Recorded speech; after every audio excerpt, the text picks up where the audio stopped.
Hey guys, welcome back to Ripestories. In today's HOA Karen story, I had the police called on me for fishing in my own backyard. An HOA I don't even belong to designated my private pond as their recreation area and tried to have me arrested for trespassing on land that I've owned for 20 years. They thought their fake map superseded my legal deed. Let's dive right into the story. However, the first one is from r/petty revenge and it is titled HOA Rules. So this happened in the late 90s to a good buddy of mine. He lived in the Bay Area, California in an old subdivision built 1900s to 1930s for the most part. The HOA is super relaxed, mostly not enforced unless it's a big issue, basically used to upkeep gardens in the neighborhood. JD is building an addition on his house. He asked the folks on all sides if it was an issue, but it wasn't. Several neighbors had done similar. Folks behind them, Lori, said it was cool, the addition is built 90%. Lori is friends with Maria, she lives 5 to 6 houses away. Maria puts a bug in Lori's ear about how terrible this is. Finds the clause in the 1912 HOA that the addition was 3 feet over the limit. JD tries to say that these are old, outdated rules that he can give 12 plus examples other people have violated, but to no avail. So JD actually gets a cease building notice, told to tear it down, 10 months legal battle, literally ruins relationships of parents, kids, just a huge pain in the butt over nothing. And by the way guys, am I the only one that is fascinated by this HOA existing since the early 1900s? Damn. Anyway, Lori avoids JD and family. Maria is smug and a huge a-hole, speaking at every HOA meeting, taking the mantle in this fight. Literally yells at JD and his wife when she sees them. JD gets the word the final decision is coming to a head. All parties involved in a packed HOA meeting. Maria pressed her point to get it torn down. JD gets up and says, "Okay, fine, I will accept your ruling to tear it down. If we're gonna stick to the letter of the law of these outdated rules, then turn to page 127, section 1. No minorities will be allowed to live, rent or stay in said neighborhood." And then goes on to list every minority you can think of. Maria is Hispanic, her face goes pale. JD goes, "Are we done with this BS?" They were. The HOA rejected and he finished the addition. Neighbors all hate each other. Maria moved away shortly thereafter. A-holes and HOAs. JD won, but they even moved away a few years later. It really did not need to happen. And the next one is the title story, which is titled HOA Designates My Private Pond as HOA Area, calls 911 and wants me arrested for fishing. And by the way guys, if you enjoy the daily stories on my channel, please don't forget to subscribe and click the bell icon so you don't miss any of my daily uploads. Also, please don't forget to like the video if you want to support me. Thank you so much. So my family has owned our property for over 60 years. My grandfather bought the land back when this whole area was nothing but farmland and woods. He built a modest house on it, raised my father here, and when he passed, my dad inherited everything. Now it is mine, and I've got every intention of keeping it in the family for generations to come. The property includes a pond that my grandfather dug out himself with some help from neighbors and rented equipment, and that pond has been the heart of our family gatherings for as long as I can remember. Birthday parties, 4th of July cookouts, teaching kids to fish, just all of it happened around that water. But here is where things get complicated. About 20 years ago, a developer bought all the farmland surrounding our property and built a nice little subdivision. Let's call it Tyrant Estates. And they established an HOA to maintain common areas and enforce community standards. And by the way guys, my apologies if I still sound a little bit sick, I hope it gets better soon. Anyway, when they were planning the development, they approached my father about buying our land, but he refused. They offered more money, he refused again. Eventually, they built around us. Now our property sits right in the middle of the subdivision, like an island. We are not part of the HOA, we never signed any documents. And we never agreed to any HOA covenants. We are just a privately owned piece of land that happens to be surrounded by their development. And well, for years this was not a problem. The original homeowners knew the situation. They understood that the big house with the pond was not part of the HOA and they respected our boundaries. Some of them even became friends with my parents. A few were invited to fish at the pond over the years. But then things started changing. The original residents moved away or passed on and new people moved in. These new folks didn't know the history, they just saw a big beautiful pond that they assumed was a community amenity they were not being given access to, and that is when the trouble started. The first signs of problems came about 3 years ago when I found a family I didn't recognize having a picnic on the grassy area near my pond. I walked over and politely explained that this was private property. The father looked at me like I was crazy. "What do you mean private property? This is the HOA pond area. It says so right on the community map." I had no idea what he was talking about, but I showed him to the property lines and asked him to leave. He grumbled but gathered up his family and then went. I should have investigated further right then and there, but I didn't, and that was my mistake. Over the next couple of years, I had to chase away more and more people, teenagers trying to swim, families fishing without any permission, dog walkers letting their pets run through my fields, and each time I politely explained that this was not HOA property. And each time they argued with me and told me that I was wrong. Finally, about 6 months ago, I decided to get to the bottom of this. I attended an HOA meeting. I was not a member, obviously, but these meetings were open to anyone who wanted to observe. I wanted to see what was going on. The meeting was held in the community clubhouse, which was about a quarter mile from my property. When I walked in, about 30 residents were already seated in folding chairs. At the front of the room sat the HOA board, 5 people sitting behind a long table like they were presiding over some kind of tribunal. The board president was a woman I will call the HOA president. So she was in her mid-50s, had short gray hair, and wore reading glasses on a chain around her neck. She ran the meeting like a military operation, cutting people off mid-sentence and moving through agenda items at a rapid pace. I sat in the back and watched. They discussed landscaping contracts, parking violations, and a dispute about someone's fence color. Just standard HOA nonsense, really. Then they got to the new business, and the HOA president said something that made my blood run cold. "As you all know, we've had ongoing issues with the resident on Tyrant Lane who has been claiming our pond recreation area as his private property and harassing community members who try to use it." I sat up straight in my chair.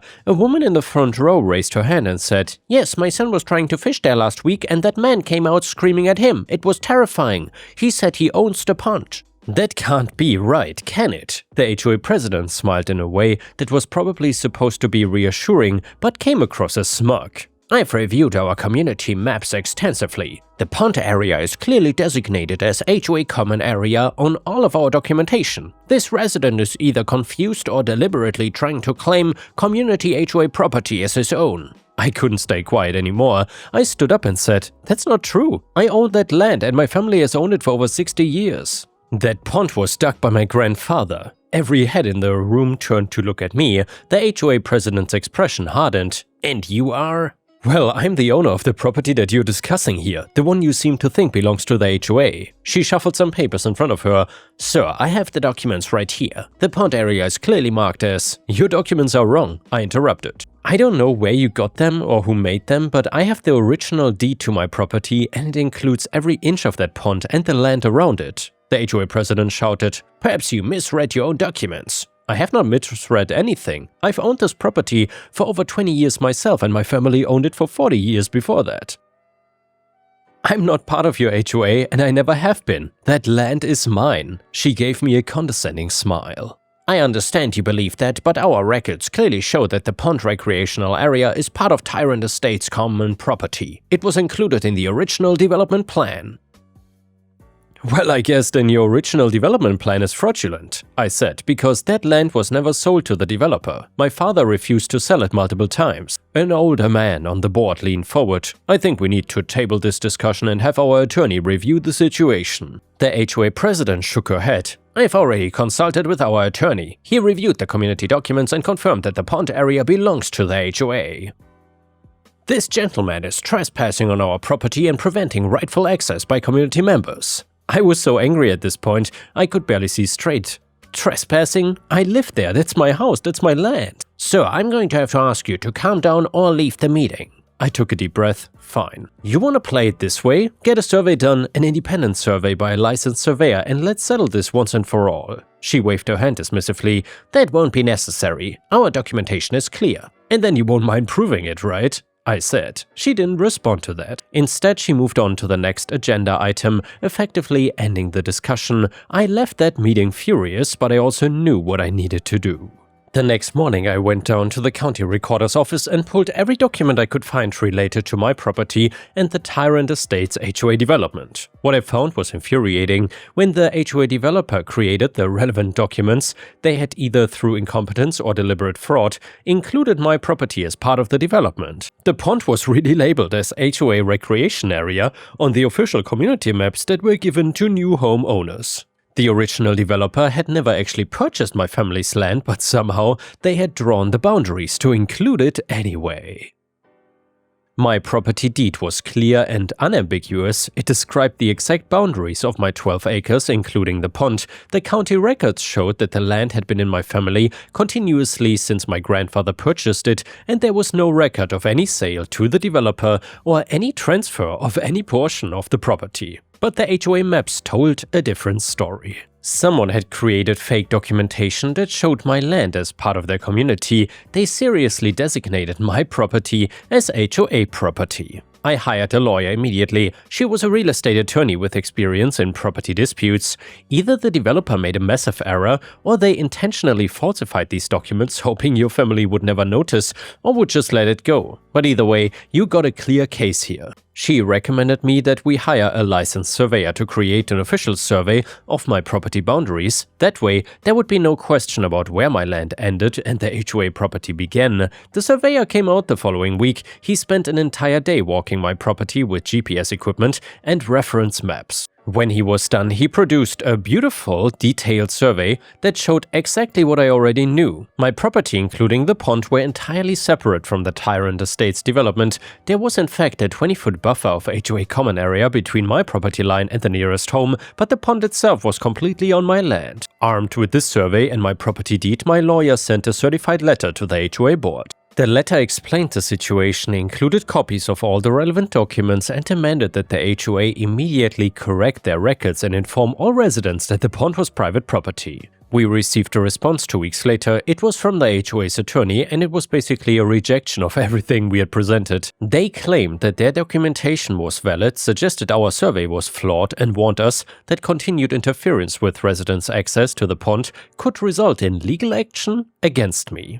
My lawyer was thrilled. They are digging themselves deeper, she said. Every time they put something like this in writing, they are building our case for us. We sent another letter, this one even more formal, demanding the HOA cease and desist from claiming any ownership or access rights to my property. We included additional documentation from the county recorder's office proving the chain of ownership for my land. Again, they rejected our claims, and meanwhile, the situation on the ground was getting worse. More and more people were showing up at my pond, and they were getting more aggressive when I asked them to leave. A few told me that they'd received communications from the HOA encouraging them to use the pond and assuring them that they had every right to be there.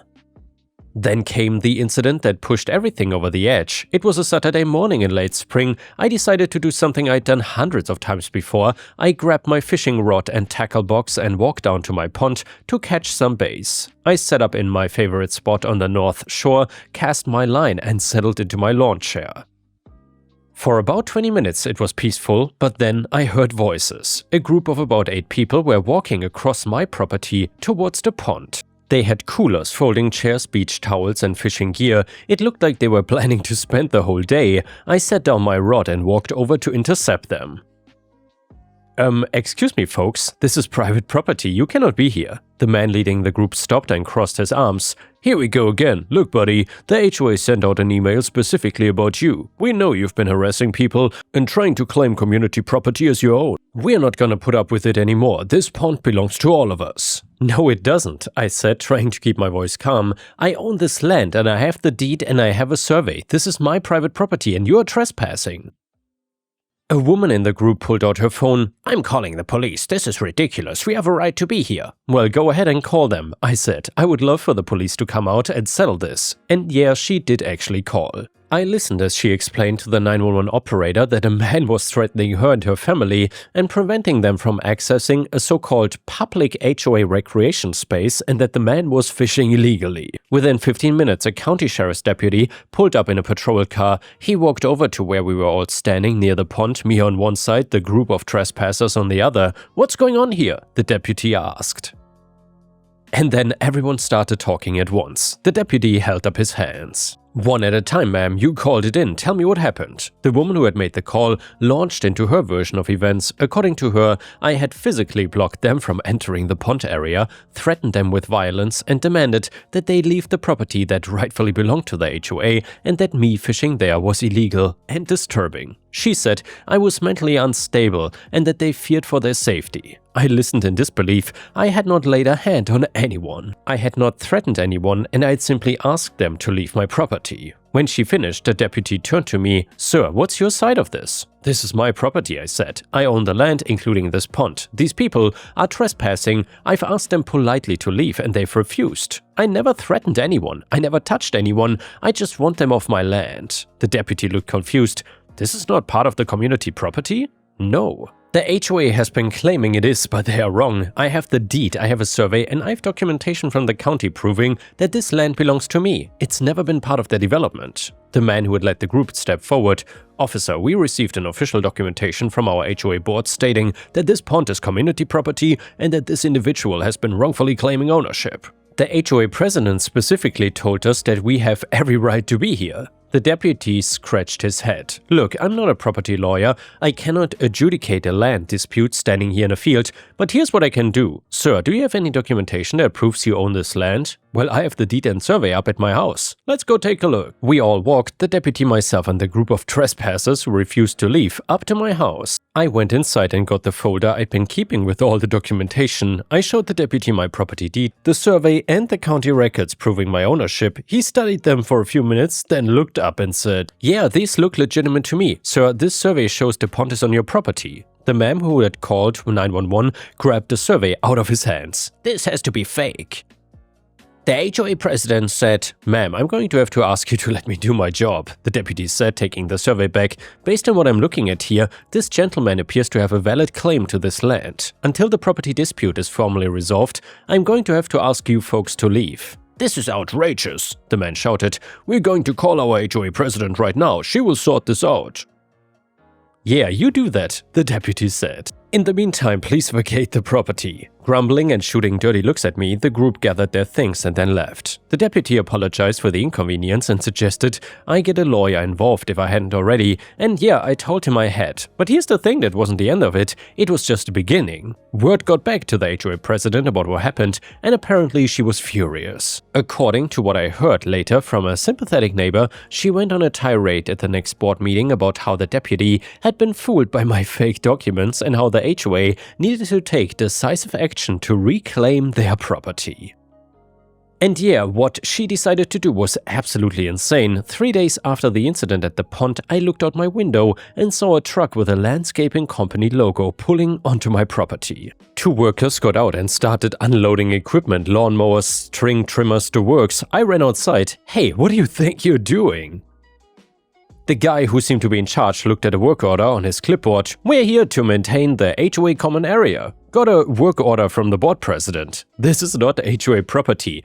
This is my land, my private property. You need to leave immediately." He looked skeptical. "Well, the lady who hired us said you might say that. Said you've been causing trouble for months trying to claim HOA land as your own." "Well, she's wrong and she's lying. I have the deed to this property. I even have a survey. She's sending you to work on land that doesn't belong to her." The landscaper shrugged. "Look, man, I just go where they tell me to go. I'm not getting involved in some property dispute. But if you say this is your land, I guess we should probably verify before we start mowing." Thank God this guy had some common sense. I showed him the survey and the property deed, and after looking them over, he got back on the phone with the HOA president. I could hear her yelling through the phone from where I was standing. After a heated conversation, he hung up. "She's insisting we do the work, but this doesn't feel right to me. We're gonna leave. This is above my pay grade." The landscaping crew packed up and drove away. I immediately called my lawyer and told her what happened. "That is trespassing, and if they had actually done any work, it would be property damage," she said. "We need to send another letter, and honestly, I think it's time to consider filing suit." I agreed. We'd been trying to resolve this quietly, but the HOA president was escalating at every opportunity. It was time to push back. My lawyer filed a lawsuit against the HOA for trespassing, harassment, interference with property rights, and slander of title. That last one was important. By falsely claiming ownership of my land and putting it in writing, they were damaging my property rights in a legally actionable way, and we also filed a complaint with the county demanding that the original developer's maps be corrected to accurately show that my property was not part of the Tyrant Estates development, and the HOA was served with a lawsuit, and according to what I heard, the HOA president was not really sorry for what she did.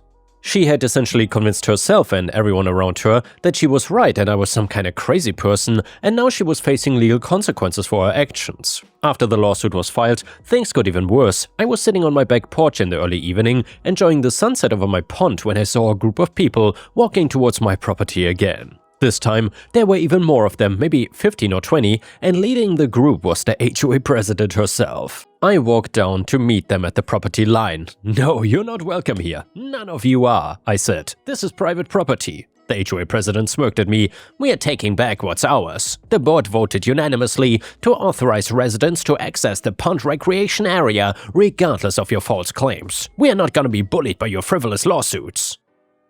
"You are trespassing, all of you. If you don't leave immediately, I'm calling the police." "Go ahead," she said. "Call them. We'll show them that we are the rightful owners of this property and that you're the one who's been breaking the law." I pulled out my phone and called 911. While we waited, the group spread out and set up along the shore of my pond. Some people started fishing, others set up lawn chairs, and a few kids ran around playing.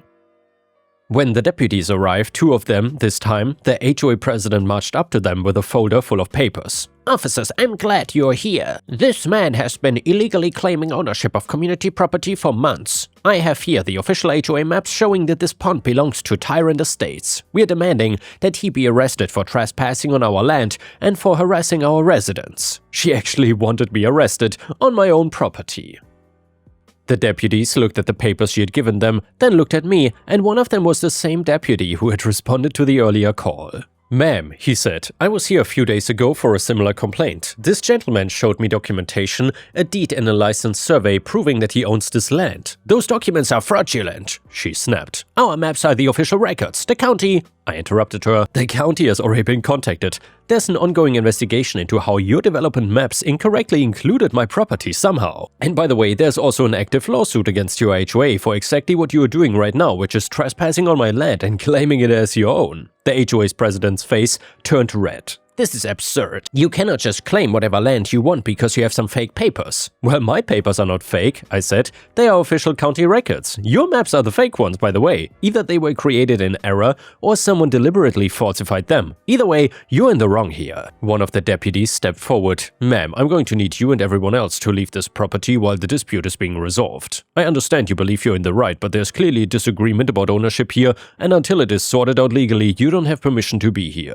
"I'm not going anywhere," she said. "This is community property and I'm the duly elected president of the HOA. I have the authority to be here." "Ma'am, if you refuse to leave, I will have to arrest you for trespassing." Her eyes went wide. "You cannot be serious." "I'm completely serious. This gentleman has documentation showing he owns this property. You're on it without permission. That is trespassing. Now please leave or I'll have to place you under arrest." For a long moment she just stood there sputtering, and then she turned to the other residents who'd come with her. "Come on everyone, we are leaving for now, but this is not over." The group slowly gathered their things and then left my property. The HOA president shot me a look of pure hatred as she walked past. When they were gone, I thanked the deputies for their help. "Sir, you should know that if this dispute is not resolved soon, we're gonna keep getting called out here," one of them said. "I would recommend getting a lawyer involved." "Already done," I said. "There's an active lawsuit. Hopefully, it'll be resolved soon." After the deputies left, I sat down on the shore of my pond and tried to calm my nerves. This situation was just insane. I couldn't believe this woman was so convinced she was right that she was willing to risk arrest to prove it,